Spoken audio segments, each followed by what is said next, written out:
아시다시피 제가 재직하고 있는 학교가 서울대학교인데 서울대학교 선생님들의 대부분은 보수적이시죠, 사실은.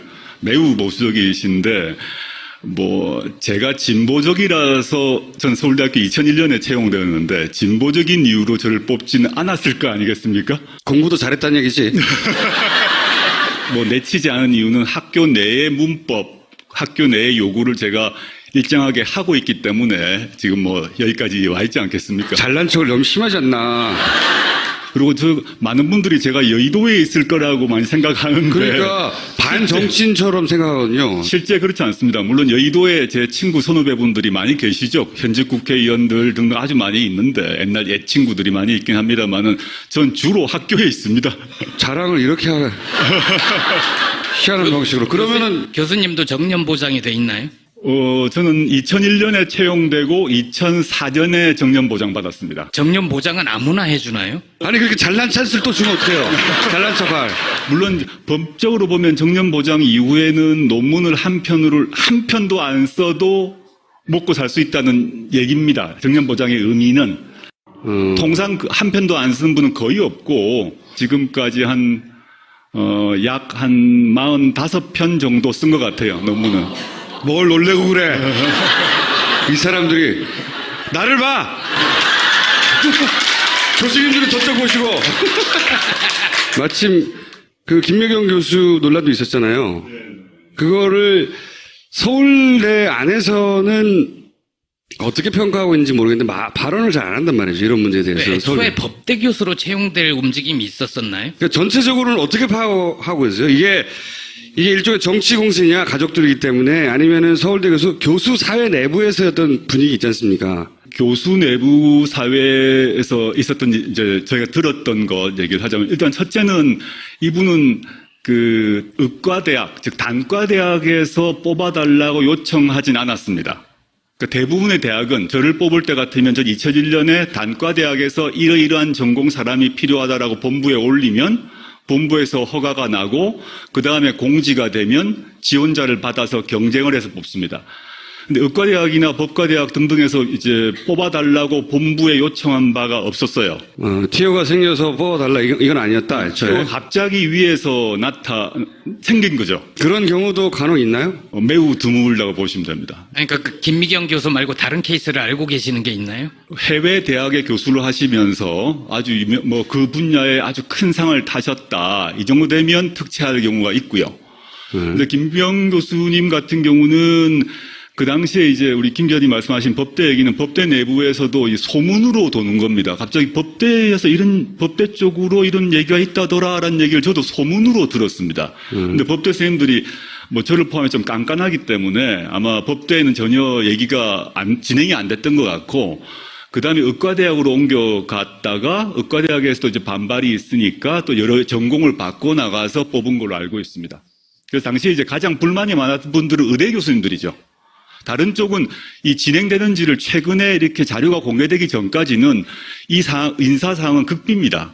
근데 공개가 되면서 의대 교수님들은 다 내부적으로 경론이 있은 걸 알고 있었고, 당시 시점에 그 의대 교수님 몇 분이 이메일을 그 서울대 전체 교수에게 보냈어요. 이거 말도 안 된다. 당시에 내부적으로는. 네, 그게 최근에 공개되었던 그 의과대학을 사랑하는 교수 모임 그 이메일이 요번에 등장을 하더라고요. 근데 다른 저를 포함해서 그 당시는 이게 뭐지 도대체? 왜 갑자기 이런 일이 생기지? 이렇게 하지만 자료를 볼 수 없었기 때문에 전혀 말을 못하는 상황이었다라고 보시면 되고, 이제 우리 안철수 당시 지금 안철수 후보님 그다음에 김미경 교수님이 이제 1+1 패키지로 오셨는데 확실합니까? 1+1 패키지로 온 게 맞아요? 그게 이제 미국에서는 미국이 땅이 워낙 커서 배우자를 같이 채용하는 딜이 가능합니다. 한국에는 거의 없는 걸로 알고 있고, 서울대 역사상 두 분이 동시에 정년 보장으로 채용된 거는 서울대 전 역사에서 처음 있는 일이죠. 근데 이제 안철수 후보 탈당했고 국민의당 만들어지고 이 과정 전반에 혁신위원회라는 게 그 전에 있었어요. 당을 혁신하자. 그럴 때 혁신위원장을 하셨어요, 그때. 장으로 제안받았는데 제가 거절하고 김상곤 위원장님이 하는 게 맞다고 해서 저는 위원이었습니다. 그때 무슨 워딩을 그때 날리셨냐면 제가 기억하는 게 안철수는 차라리 탈당해라. 실제로 탈당했잖아. 이 사단을 만든 책임자 중에 하나예요. 그때 무슨 일이 있었는지 전후 사정을. 당시 이제 문재인 대표가 당대표였죠. 근데 흔들기가 계속되는 상태에서 그 당을 혁신하겠다고 해서 혁신위원장을 모신다고 했을 때 맨 처음에 얘기를 했던 사람은 안철수 그 당시 의원이었습니다. 근데 안 의원이 거절하셨고 또 저에게도 그런 얘기가 와서 저는 안 된다라고 거절하고 혁신위원으로 들어갔는데 그래서 이제 혁신안을 만들었습니다. 계속 뭐 10차에 걸쳐서 계속 만들었는데 그 만든 모든 혁신안은 당시 새정치민주연합의 그 당무위원회, 중앙위원회 등등 모든 공식적 절차를 다 거쳐서 토의를 하고 난 뒤에 압도적 다수로 통과가 됩니다. 그게 지금의 당헌 당규입니다. 이게 마음대로 우물딱주물딱해서 당헌 당규를 만든 게 아니라 모든 공식 절차를 다 지키고 토론을 다 거치고 했는데 통과가 됐는데 갑자기 그게 틀렸다고 하시고 이게 필요 없고 전당대회 새로 해야 된다라고 계속 안 의원이 하시는 겁니다. 그 논쟁하는 자리에 안철수 의원은 당시 안 오셨잖아요. 제가 정말 답답한 일이죠. 왜냐하면 그 이제 안철수 의원님은 그 지금 말하는 의원총회, 뭐 당무위원회, 중앙위원회 모두 출석해서 발언할 수 있는 권리가 있습니다. 근데 그 자리엔 전혀 안 오세요. 안 오시고 결정이 나면 그날 오후에 틀렸다고 하세요. 그러니까 왜 나한테 안 물어보고 그렇게 결정하냐 이런 생각을 저는 하는 이게 거죠. 물론 이제 안철수 의원님이 그 당시도 뭐 굳이 얘기하면 큰 그 세력의 수장이실 수 있는데 그때 저는 당시 느낌으로 이제 탈당을 준비하시는구나라는 느낌이 들었습니다. 그래서 제가 그 말을 질렀을 때 주변 사람들이 심한 거 아니냐라고 많이 욕을 먹었어요. 근데 저는 아무리 탈당하실 것 같아. 그러려면 깔끔하게 정리하는 게 낫지 않겠냐 이런 취지에서 말씀드렸죠. 몰아내신 거야. 그때 전혀 저 몰아내진 않았습니다. 안철수 의원께서 당시에 탈당을 안 하시고 혁신위가 통과했던 당헌 당규에 따라서 움직이시면서 활동을 했다면 과거 이제 더민주 전당대회를 생각해 보시면 그때 거의 안희정 지사 같은 정도의 힘과 역할을 가졌을 거라고 생각합니다. 근데 그분은 그렇게 생각을 안 하셨어요. 자기만의 군대가 필요하구나. 그걸로 만족 못하는 거죠. 전 정치인으로서 자신이 권력을 잡아야겠다는 것, 저는 그건 도덕적으로 비난해서는 안 된다고 봅니다. 나가신 거죠. 나가셔서 새로운 당을 만드셨고, 일종의 새로운 기업을 창업하셨잖아요. 그분 표현대로. 국민의당을 창업하셔서. 은근히 디스하시는 거야. 제가 쓴 말이 아니기 때문에. 되게 점잖게 말씀하시는데 가만 듣고 보면은. 그런 정책을 하고 지난 총선까지 상당한 성과를 거두셨죠. 근데 저는 좀 비판적으로 봤던 게 뭐 그럴 수 있다 생각하지만 저는 우리 사회의 정당이 저러면 되는 거냐. 물론 비유는 할 수 없습니다만 지금 바른정당의 사람들 즉 탈영했다가 원대 복귀한 양아치들이거든요. 교수님, 양아치라는 표현을 저는 정치 양아치라고 생각합니다. 이거 진보다 보수의 문제가 아니라 우리가 이제 OECD 국가에서 민주공화국의 헌법 속에서 우리 헌법에 정당의 자유와 정당을 보장하는 헌법 조항이 있습니다. 근데 그걸 국고보조금 우리가 줍니다. 우리 세금으로 어마어마한 돈을 정당에 줍니다. 그러려면 저런 행동은 정당이라고 볼 수 없는 거죠. 저는 정말 부끄러워야 한다. 진보 보수의 문제가 아닌 것이고 나왔다가 세불련에 들어갔다가 게다가 자기 당의 절차에 따라서 유세하고 경선에서 합법적으로 뽑은 유승민 후보에다가 13명이 등에 칼을 꼽고 그 다음에 돌아갔잖아요. 이게 말이 안 되죠. 그 중에 한 명은 다시 돌아왔습니다. 예. 아주 황당한 거죠, 뭐. 저는 제가 생각하는 정당에 대한 정당민주주의에 대한 관점이 있는데 당시 새정치민주연합 상황을 생각했을 때 이건 아닌 것 같아. 그 정당 내에서 사실 조그만 동아리에서도 룰이 있잖아요. 거기서 룰을 얘기하면 논쟁을 해서 뭐 합의를 하면 지키고 이렇게 해야 되는데 그래서 저는 이분이 스타일이 다르구나를 알았어요. 또는 제가 법률에 집착하고 법과 규칙에 매달려 있는 이런 이제 좀 고리타분한 사람인지 모르겠습니다만은 이걸 법과 규칙과 절차를 뛰어넘어서 움직이시는구나 이런 느낌을 받았습니다.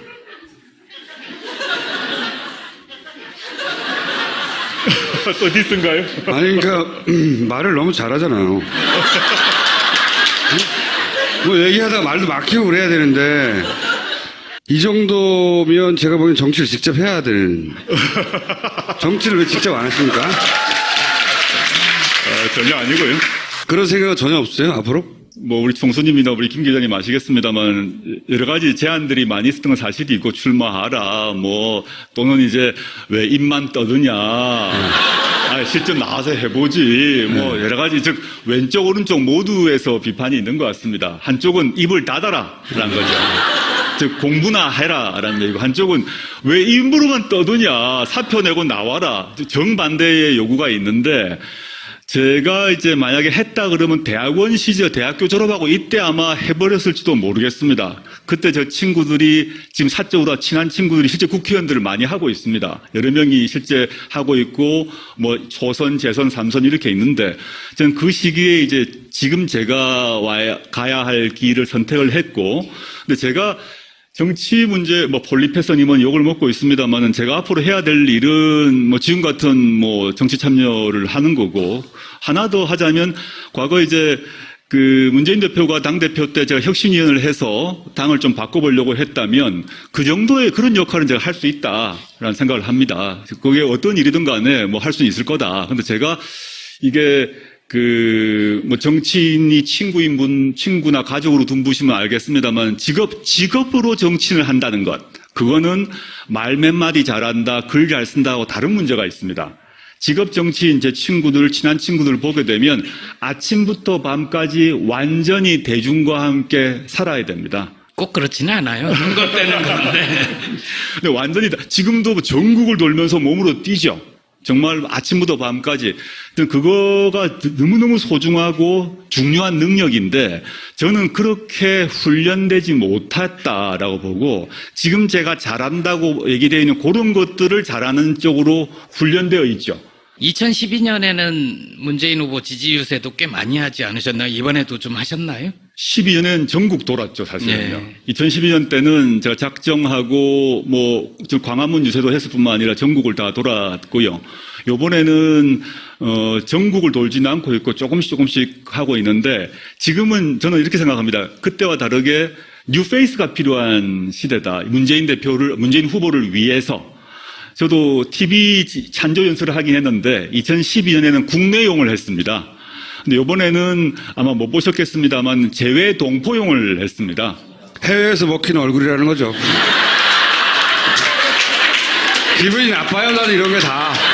가만히 듣다 보니까 이제 국회의원 총선에는 안 나가실 것 같고, 제가 보기에는 이제 유시민 작가하고 이 암투가 벌어진 게 아니라 총리는 내가 할 수 있지 않냐. 저는 만약에 그렇게 물망에 오를 경우에 정청래 의원과 함께 결사 반대하겠습니다. 가까이서 본 문재인 후보는 대통령감이 맞나요?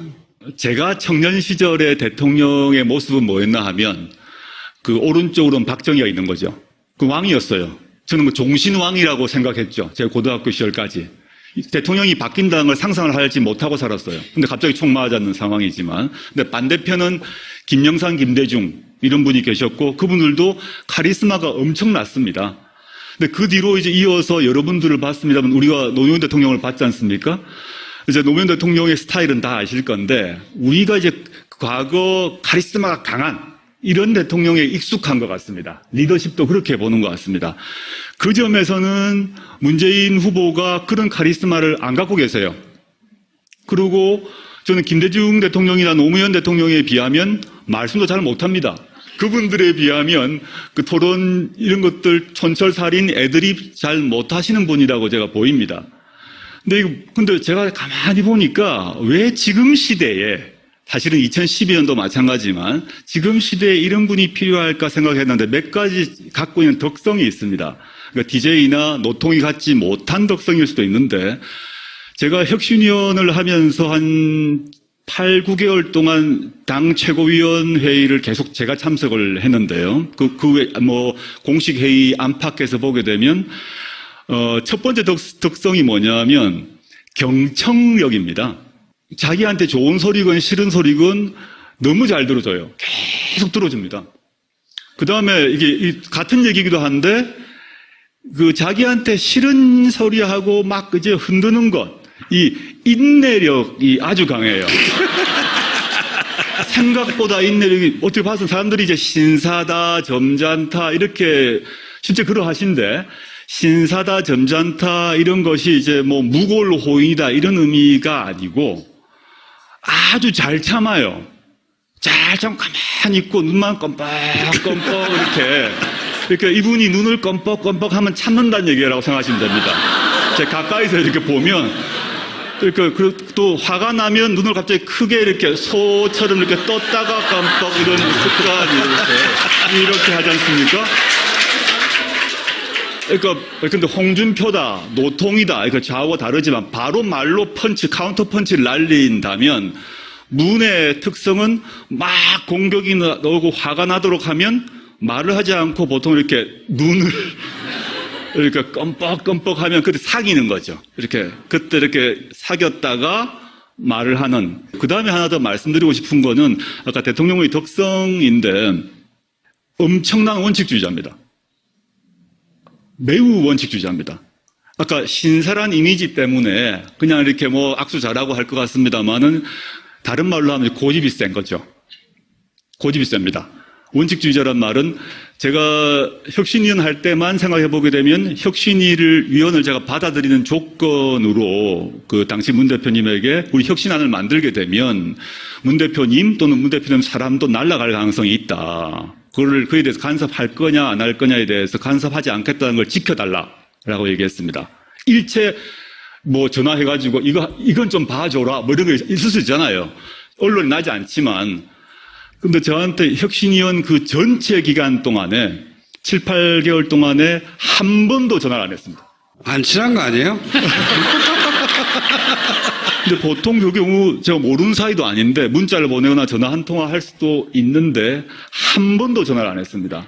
그리고 그 뒤로 보더라도 이제 혁신안이 통과되느냐 마느냐 가지고 거의 분당 직전에 왔을 때 당시에 문 대표가 뭐라고 그랬냐면 당원 전체 전당원 투표를 걸겠다.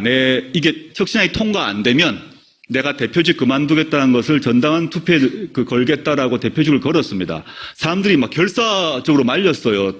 이게 통과 안 되면 어떡하냐라고 하는데 저는 이제 걸어야 된다는 입장이었어요. 사실은 입장인데 그런 점에 있어서 수많은 사람들이 아예 안 됩니다. 그거 떨어지면 어떡합니까? 그럼 대표직 그만둬야 되잖아요. 이렇게 당내 세력이 어떤지 모르는 상태고 지금처럼 분당 이후에 문 대표를 지키자고 많은 분들이 대거 입당을 했지 않습니까? 그 이전 얘기입니다. 불리한 조건이었어요. 당 세력으로는. 근데 끝까지 하겠다고 그러더라고요.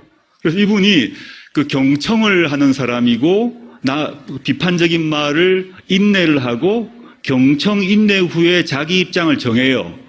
그럼 이 황소구십으로 원칙을 지킨다라는 점에서 지금 우리의 시대적 과제가 있지 않습니까?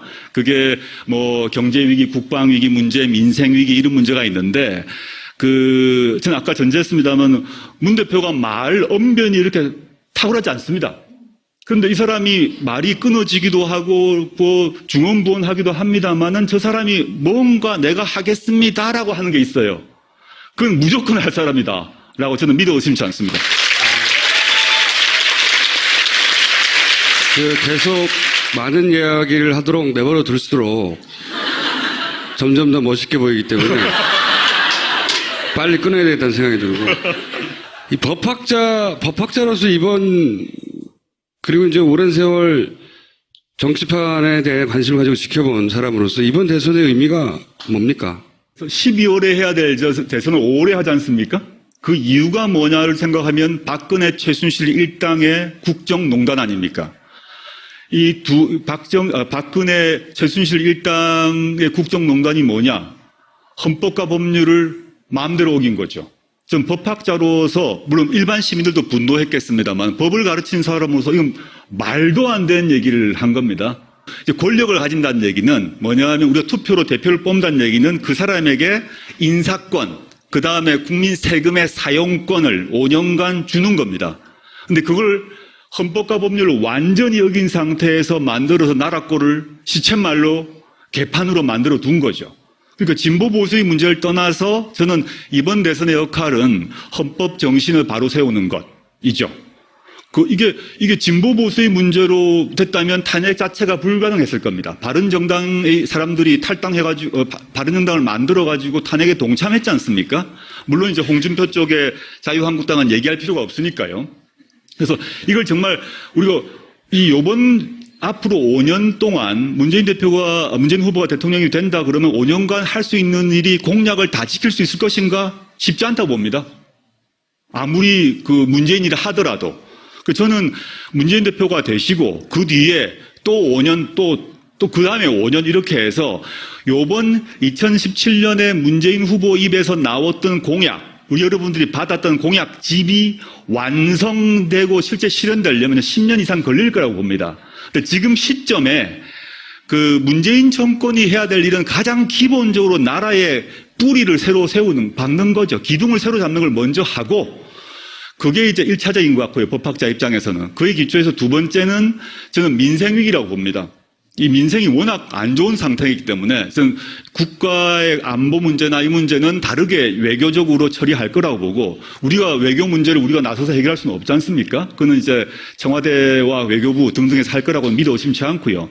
당장 우리의 삶을 바꾸는 그런 대통령이 돼야 될 것 같고, 그거는 임기 초기 3년에 빨리 해야 될 것 같아. 왜냐하면 아무리 우리 사회에서 위대한 분이 대통령이 되더라도 5년차 임기가 5년이기 때문에 4년차 들어가면 힘이 빠지거든요. 그래서 초기 3년에 빨리 법과 원칙을 세우고 그 다음에 민생 문제를 해결하고 이런 걸 하면 사람들이 법과 원칙을 세우고 나의 삶이 달라졌다라고 보면 이 사람 말고 그 다음 사람에게도 한번 맡겨보지 않겠습니까? 그러면 또 한 10년 가는 거죠. 민주개혁 세력의 장기 집권을 꿈꾸십니다. 전 아주 강력히 꿈꾸고 있습니다.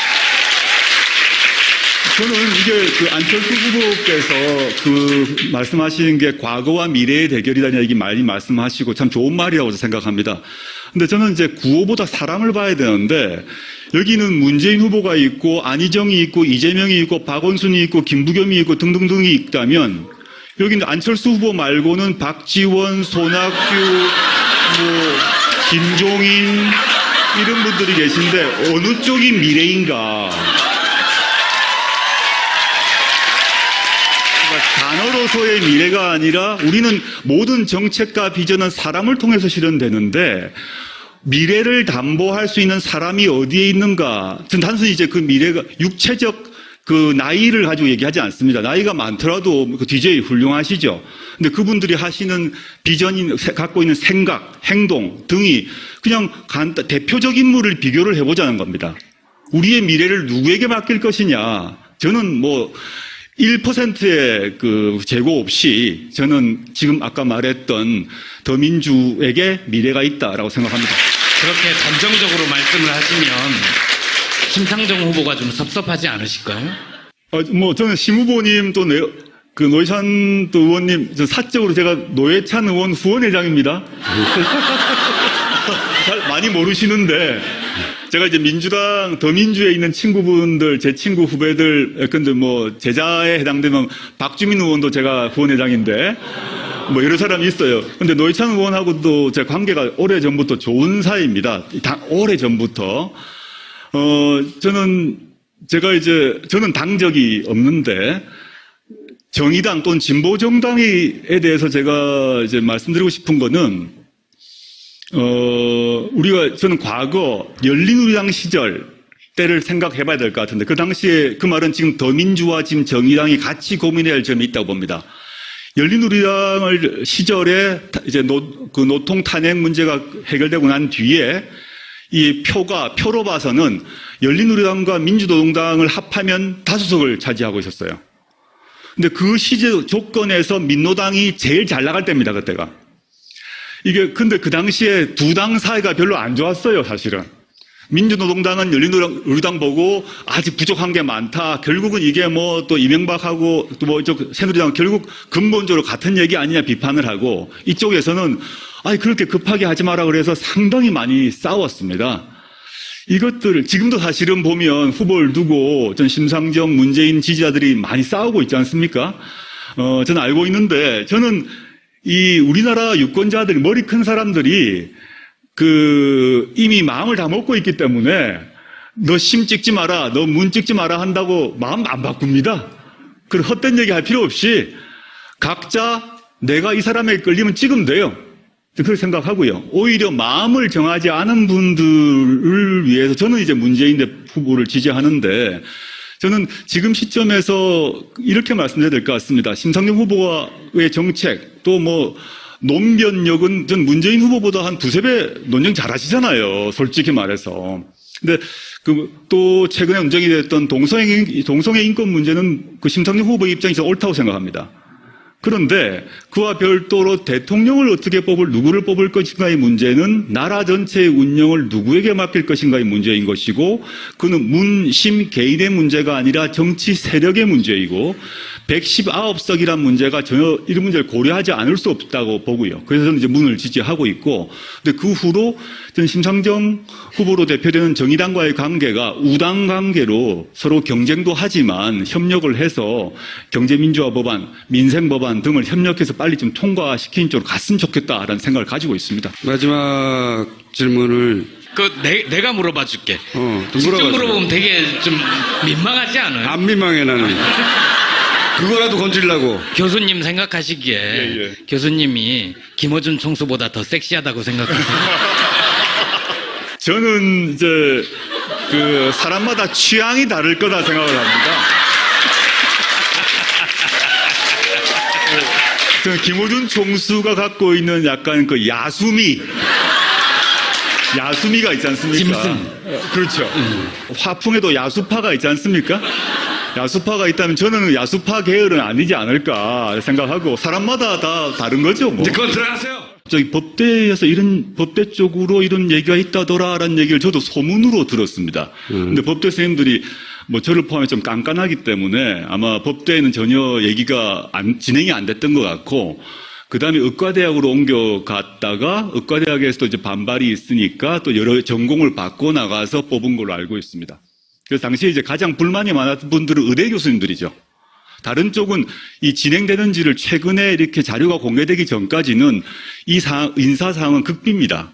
근데 공개가 되면서 의대 교수님들은 다 내부적으로 경론이 있은 걸 알고 있었고 당시 시점에 그 의대 교수님 몇 분이 이메일을 그 서울대 전체 교수에게 보냈어요. 이거 말도 안 된다. 당시에 내부적으로는. 네, 그게 최근에 공개되었던 그 의과대학을 사랑하는 교수 모임 그 이메일이 요번에 등장을 하더라고요. 근데 저를 포함해서 그 당시는 이게 뭐지 도대체? 왜 갑자기 이런 일이 생기지? 이렇게 하지만 자료를 볼 수 없었기 때문에 전혀 말을 못하는 상황이었다라고 보시면 되고 이제 우리 안철수 당시 지금 안철수 후보님 그다음에 김미영 교수님이 이제 1+1 패키지로 오셨는데 확실합니까? 1+1 패키지로 온 게 아니 맞아요? 그게 이제 미국에서는 땅이 워낙 커서 배우자를 같이 채용하는 딘이 가능합니다. 한국에는 거의 없는 걸로 알고 있고 서울대 역사상 두 분이 동시에 정년보장으로 채용된 거는 서울대 전 역사에서 처음 있는 일이죠. 근데 이제 교수님들은 저쪽 보시고 마침 그 김여경 교수 논란도 있었잖아요.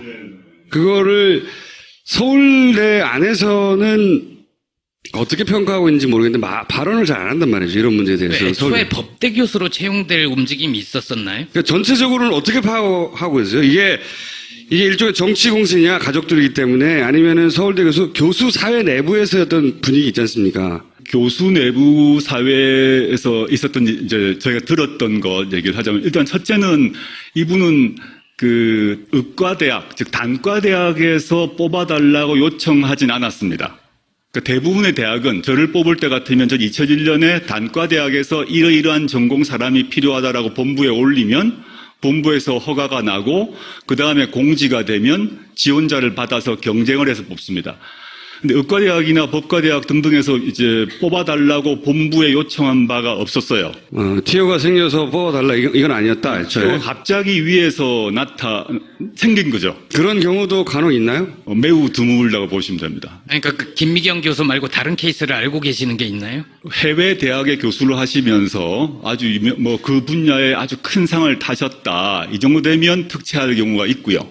근데 김병 교수님 같은 경우는 그 당시에 이제 우리 김 기자님 말씀하신 법대 얘기는 법대 내부에서도 이 소문으로 도는 겁니다.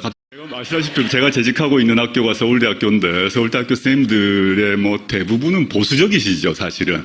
매우 보수적이신데 뭐 제가 진보적이라서 전 서울대학교 2001년에 채용되었는데 진보적인 이유로 저를 뽑지는 않았을 거 아니겠습니까? 공부도 잘했다는 얘기지.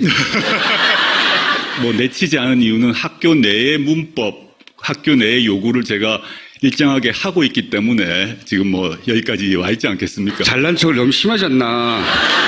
그리고 많은 분들이 제가 여의도에 있을 거라고 많이 생각하는데. 그러니까 반정치인처럼 생각하거든요. 실제 그렇지 않습니다. 물론 여의도에 제 친구 선후배분들이 많이 계시죠. 현직 국회의원들 등등 아주 많이 있는데 옛날 옛 친구들이 많이 있긴 합니다만은 전 주로 학교에 있습니다.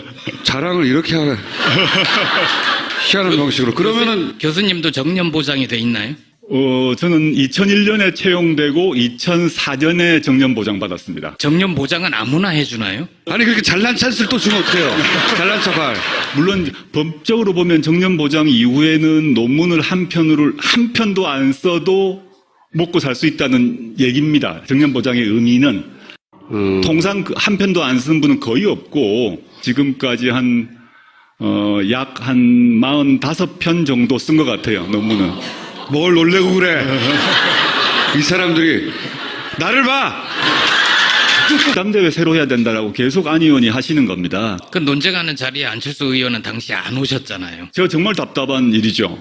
왜냐하면 안철수 의원님은 지금 말하는 의원총회, 뭐 당무위원회, 중앙위원회 모두 출석해서 발언할 수 있는 권리가 있습니다. 근데 그 자리엔 전혀 안 오세요.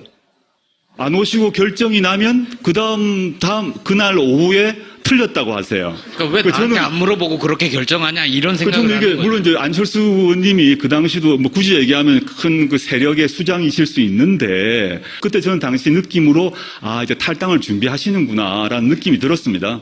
그래서 제가 그 말을 질렀을 때 주변 사람들이 심한 거 아니냐라고 많이 욕을 먹었어요. 근데 저는 아무리 탈당하실 것 같아. 그러려면 깔끔하게 정리하는 게 낫지 않겠냐 이런 취지에서 말씀드렸죠. 몰아내신 거야.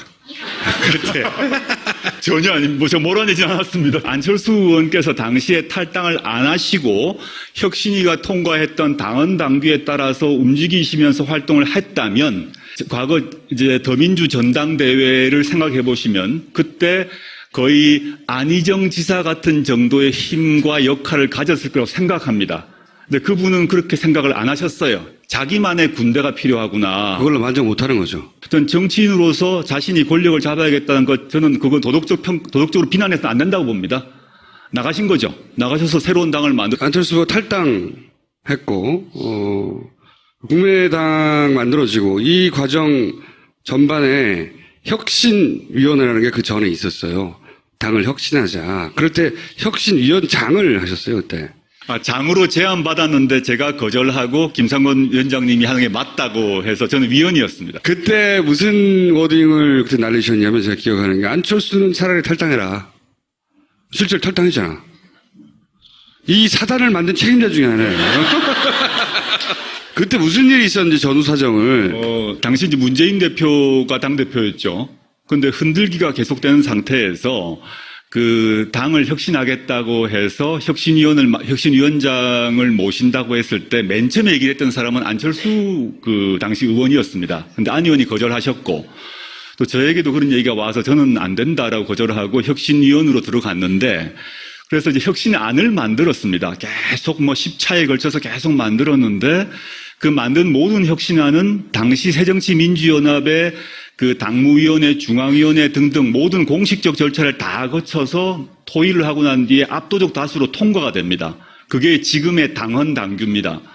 이게 마음대로 우물딱주물딱해서 당헌 당규를 만든 게 아니라 모든 공식 절차를 다 지키고 토론을 다 거치고 있는데 통과가 됐는데 갑자기 그게 틀렸다고 하시고 이게 필요 없고